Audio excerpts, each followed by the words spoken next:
हैं आप लोग। बेटा आज हम पढ़ेंगे चैप्टर नंबर 3। चैप्टर नंबर 3 में क्या पढ़ना है? चैप्टर का नाम है pair of linear equation in two variable. ये चैप्टर आप समझते हैं कि pair of linear equation two variable क्या होता है।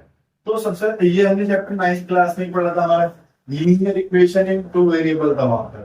तो लीनियर का मतलब होता है एक इक्वेशन, आप समझते ही हैं, इन टू वेरिएबल, एक ऐसी इक्वेशन जिसके अंदर दो वेरिएबल हो और उन वेरिएबल की जो पावर है वो कितनी होनी चाहिए? एक होनी चाहिए। तब उसे हम क्या बोलेंगे? Linear equation in two variable. जैसे फॉर एग्जांपल मैं लिखता हूँ यहाँ पे 3x प्लस वाई बराबर में 4। तो x और y दो वेरिएबल है और इन वेरिएबल की पावर कितनी है? एक है। कितनी है? एक है। तो इसको बोलेंगे टू वेरिएबल। और लीनियर मतलब बोलेंगे कि पावर कितनी है? एक। और ये बराबर का जो निशान होता है इक्वल का, इसे इक्वालिटी बोलते हैं। क्या बोलते हैं? इक्वालिटी। जिसमें लगा होता है वहां पे क्या बनती है?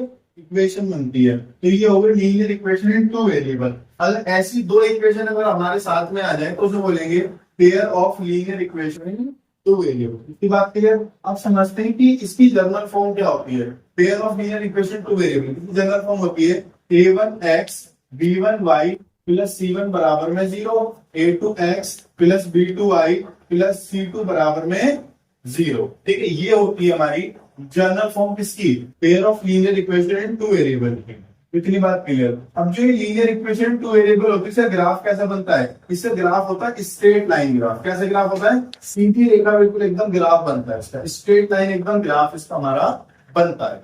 इतनी बात क्लियर हो गई? अब जैसे कि हमारे पास दो इक्वेशन है, दो इक्वेशन है तो एक का ग्राफ सीधा बन रहा है तो दूसरे का ग्राफ भी क्या बनेगा? सीधा ही बनेगा दोनों इक्वेशन का। अब हमारे पास यहाँ तीन केस निकल के आते हैं, पहला, दूसरा, तीसरा।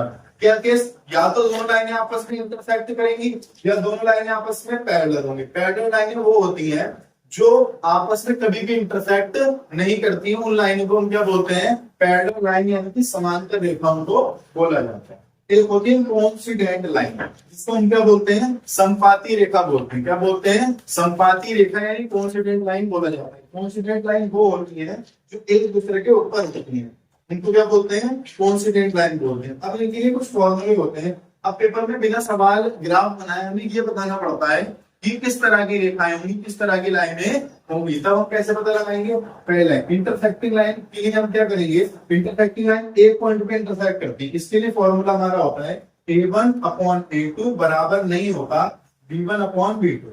और जो इंटरसेक्टिंग लाइन होती है इसका यूनिक सॉल्यूशन होता है। यूनिक सॉल्यूशन का मतलब होता है इसका खाली वन सॉल्यूशन होता है, एक ही आंसर मिलेगा हमें। और जो ये कंसिस्टेंट होती है, कैसी होती है? कंसिस्टेंट मतलब होता है जिनका आंसर है, सॉल्यूशन निकलता है, उनको बोलते हैं कंसिस्टेंट। जिनका आंसर नहीं होता उनको बोलते हैं इनकंसिस्टेंट। आपको इतनी बात क्लियर होगी? रिकॉल कर लेते हैं इसका फॉर्मूला। a1/a2 बराबर नहीं होगा b1/b2, इसलिए फॉर्मूला होता है। आगे अगली लाइन होती है हमारी पैरेलल लाइन। पैरेलल लाइन वो होती है जो आपस में कभी भी इंटरसेक्ट नहीं करती। अब आपस में इंटरसेक्ट नहीं कर रही है तो उनको कोई भी सॉल्यूशन नहीं निकलता। इनका क्या होता है? नो सॉल्यूशन, मतलब कोई सॉल्यूशन नहीं होता है इनका। और इनके लिए हमारा जो फॉर्मूला है वो क्या होता है? a1/a2 बराबर होता है b1/b2, मगर तीसरा वाला c1/c2 बराबर नहीं होता। और ये हमारी कैसी होती है? इनकंसिस्टेंट, यानी कि असंगत होती है। ठीक है, इनकंसिस्टेंट उस कंडीशन में बोलते हैं जिसमें कोई आंसर हमें नहीं मिलता है। अगली जो सबसे ये वाली होती है इनको बोलते हैं कोइंसिडेंट। कोइंसिडेंट लाइन वो होती है बेटा जिनके अंदर जो लाइन एक दूसरे के ऊपर होती हैं और इनके अंदर इसका फॉर्मूला ये होता है a1/a2 बराबर होता है b1/b2 बराबर होता है c1/c2। और इसके कितने सॉल्यूशन होते हैं? Infinitely many solution. इतने सारे सॉल्यूशन होते हैं, बहुत ही सारे इसमें हमारे आंसर निकलते हैं। इनफाइनाइटली मैनी सॉल्यूशन होते हैं। और ये कैसी होती है? कंसिस्टेंट होती है। कंसिस्टेंट मतलब इसका हमारे पास आंसर होता है। आइए देखते हैं, सब आपको समझ में आ चुका है। अब हम इसका एक सवाल करके देखते हैं। सवाल कैसा आता है? ये आता है, लिखो ऑन कंपेयरिंग द रेशियोज, मतलब a1/a2 b1/b2 c1/c2 find out whether the lines representing the following pair of equation intersecting parallel और कोइंसिडेंट, मतलब किस तरह की लाइन हमारे पास होंगी। तो ये क्वेश्चन है, इसको मान लेते हैं इक्वेशन नंबर 1, इसको मान लेते हैं इक्वेशन नंबर 2। अब यहाँ पे लिखते हैं आंसर, इसका हमारा सॉल्यूशन कैसे करेंगे? सबसे पहले लिखेंगे ऑन कंपेयरिंग विद, किसके साथ कंपेयर करेंगे? इसकी जनरल इक्वेशन के साथ।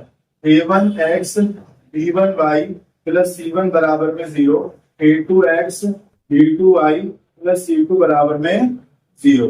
A1 अपॉन A2, A1 कितना आएगा 5 और A2 कितना आएगा 7। B1 अपॉन B2, B1 कितना आएगा -4 और B2 कितना आएगा 6। C1 अपॉन C2, C1 कितना आएगा 8 और C2 कितना आएगा -9। अब देखते हैं यहाँ पे ये 5/7 आया और एक कितना आया -4/6।